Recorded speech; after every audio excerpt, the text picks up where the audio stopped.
Hi, this is Karen and welcome to another card making tutorial at dolallycrafts. After last week's Christmas catastrophe, I decided I wasn't going to do another card on the fly for a little while. So this is the card we're doing today. Please excuse the messes that I've got on my paper sheet, but that was from actually putting this card together. And this is a fancy fold, and I really like the look of this card. I'm using today our prized Peony set, so I'm using the two smaller floral images. I'm using the die set, and I'm also using the Free as a Bird stitched nested labels dies, because I wanted a nice large label on this one. And as you can see, it does keep bouncing up, so you can see why it's a fancy fold, but I really like this. You open it up and it's decorated inside as well. It's really pretty, done in the soft pinks and smoky slate this week instead of grey granite. I actually like the smoky slate look to this, so I hope you like it as well, and I'm hoping this card's going to go better than the last one did. Okay, I'm going to be doing a bit of daubing, so I've got my little dauber and I just label all of them so I don't get them confused. I'm looking forward to the new catalogue so much. If you'd like a catalogue and you don't already have a demonstrator, contact me through the website below and I'll get you on my list to send out one of the new catalogues. We're finally getting blending brushes. Oh, I'm so excited. Okay, sorry about that, but I am. Okay, the two colours we're using today are Petal Pink and Smoky Slate. And as I said, we're going to be using a couple of the dies out of the prized Peony die set. All of the measurements can be found on my blog, so there's no need to worry about that. We're using, let's see, what size is this? This is widthways. It's 2 1/4, just over 2 1/4, so 2 3/8. Yep, 2 3/8 across that way in that one, and this one is 5 5/8 across with that one. So they're the two sizes that you'll need in the frames. We've got a couple of pieces of scrap to cut the die pieces out, layering pieces all here, and my stamping piece. So to start off with, let's get the stamping out the way. So I'm going to bring that piece in as well, and I might bring that piece in as well. So I'll move the card bases out the way for a moment, and let's get the stamping underway. Now this is to go on the inside of the card, so we'll bring in, and this is Love and Thanks to a Dear Friend, and we're going to stamp that in the smoky slate. Now, the reason I stamped down here was to make sure that the line underneath at the edge of the die actually matches the bottom line of the die, the bottom line of the stamp, sorry, so I can get it fairly straight. I didn't do it on that one. Let's see if I can get this one fairly straight. That's better. So that's one part done. So that can actually go using my Stampin' seal.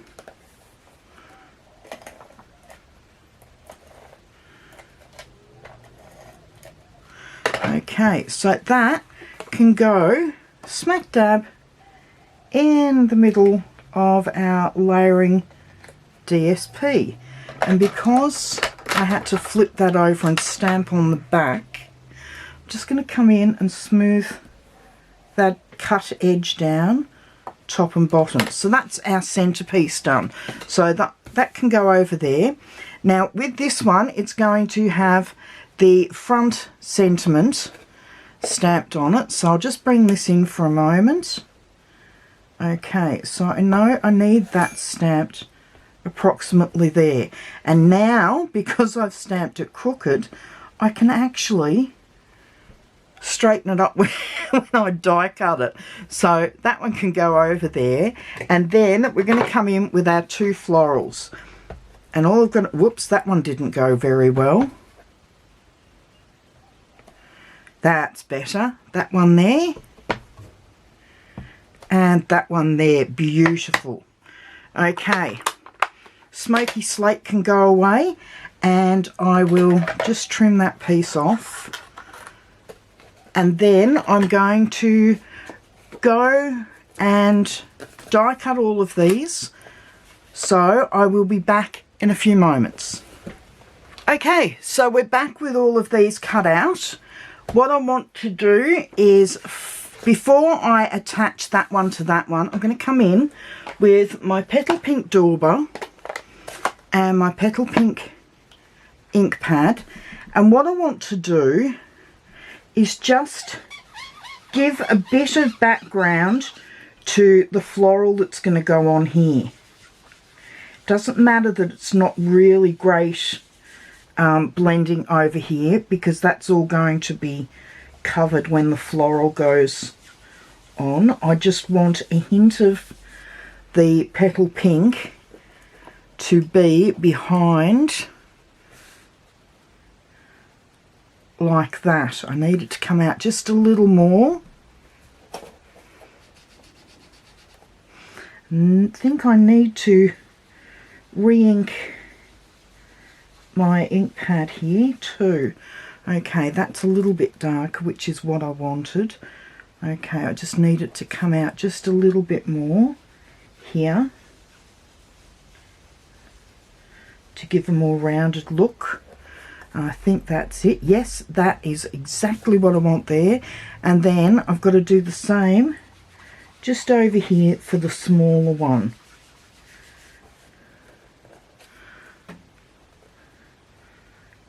Just a little, up a little bit further. There we go. How's that? Oh, beautiful. So that's going to go there. So I don't need any more ink, so all of those can go aside. This can be flipped over, and I'm going to come in with some dimensionals.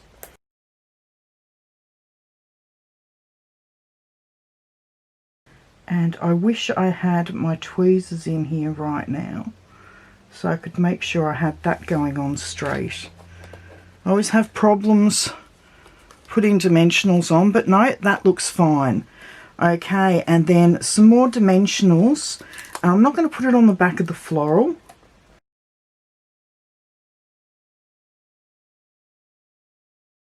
One there. And one there. So that's the front panel done.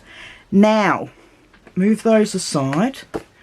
We're going to come in with the card bases. Now, one's stamped, one's got my emblem on. Now, with this one, that is a full size.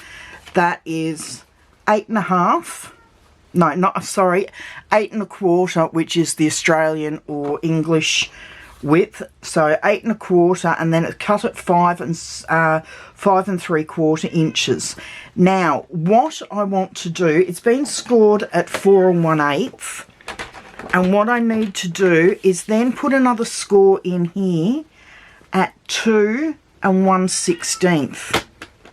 And you need to do that on both cards. So both cards originally measured the same, so they've been scored in half at 4 1/4. 4 1/8, and then scored again at 2 1/8. So if you pop it in, both of them from this side, do the first score at 2 1/16, then move it up and do it at 4 1/8. Now with this one, because it hasn't got my emblem on, it was originally scored at 2 1/16, then moved up at 4 1/8, and then right at the end I cut off a 1/16 of an inch. What I did, the scoring track is just here. Hang on, I'll zoom in. Right, the scoring track is there. But you've got these pieces on either side of the scoring track, these brown, sorry, I was getting fluff out then, the brown sides on either side of the track. That from the track to this side is 1/8 of an inch, 1/16 of an inch. So what I did, I moved my paper over so that that brown piece, that side was covered, and then took that piece off. So I know I cut 1/16 of an inch off. Okay, let's zoom back out again, but not too much because you've already seen the mess that's around me. Okay, now we have to score. We've got to fold this piece as normal, and then with this score, the 2 1/16, we've got to actually fold it back on itself and burnish like so. So you've got a Z fold card, or Z fold as the girls in the States say. So there we go, that's that one side. And then do the same here. You fold it over at the 4 1/8 and give it a good scoring, a good burnishing. Then open it up and flip the other side back on itself, making sure it all lines up, and give it a really good burnishing again. So you've got another Z fold. So at the moment, they both look like that. Now with this one, this is the one that I've taken 1/16 of an inch off on that end, and that is going to slide in there like so. So that one will be glued, the smaller piece will be glued to the larger backing. So in with my multi-purpose liquid glue, and I'm going to pop some on either side, and just to scare it down the middle like that, I'm going to flip this over and lay it down on the inside of this card, making sure that these two ends match up, and so that the two folded over gate folds match up perfectly. Give it a really good press down so that I'm spreading all of that glue inside between the two cards, and there we go. Now I can bring in our layering piece, flip it over, in with my Stampin' seal, and I'm still trying to get used to this. Okay, so the Stampin' seal is on, and then I'm going to give this 1/8 of an inch all the way around and give it a good press down. So that is now, I'm just going to give all of those edges. I think I need to replace the blade in my new Stampin' trimmer, but yeah, so that looks really nice inside. Now to decorate the outside. So we have our two pieces which have been cut to 1 13/16 by 5 1/2, and in with our Stampin' seal again, and one on the top with 1/8 of an inch, whoops, all the way around, and the same on the bottom.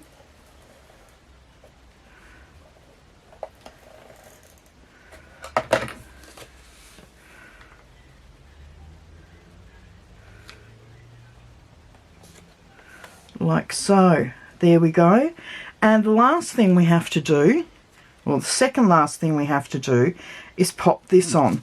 So what I'm going to do is flip it upside down, and I've flipped it upside down lengthways so that I can see where I've got to put the glue on. So back in with the multi-purpose glue, I'm just going to line that up there so I know not to go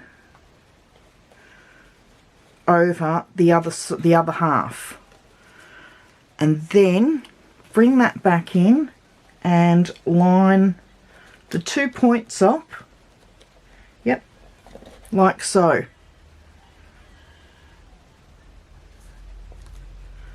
There we go.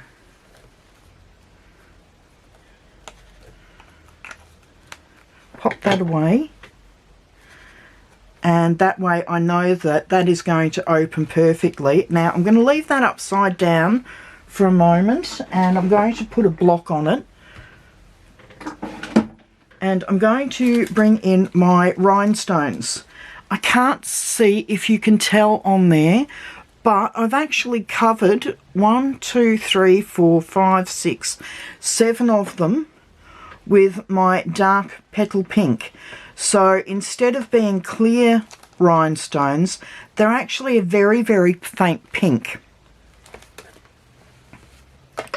And all you do is take the end off the heavier nib. I cut these in half to store them, and just go around each of the gems very carefully with the tip of your Stampin' blend, and you can colour them in. Now, it's a very faint colour anyway, the petal pink, so it's not going to darken the rhinestones very much. That's a very dull looking rhinestone, and that's a very shiny looking rhinestone. Okay, I'm going to come in with my craft knife, flip this over, and as I did with the other one, I'm going to pop a large gem or a medium-sized gem and a small one up there.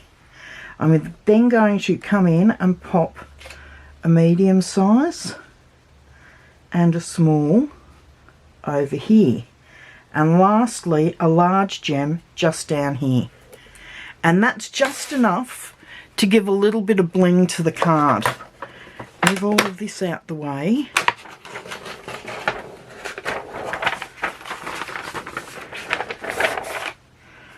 Okay, I've just realised I did get some of the glue. That's a shame.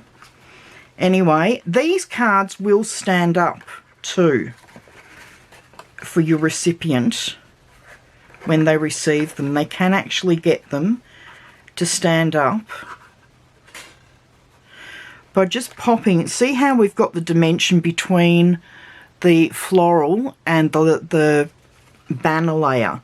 You can actually clip those in there so that doesn't want to do it for me now, so that when the person receives it, they can actually display their card. It doesn't want to do it with this one, but it does happen. It will do it.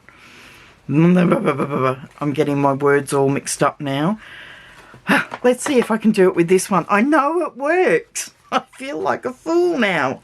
I see what it did. I didn't have the florals coming down far enough on this one.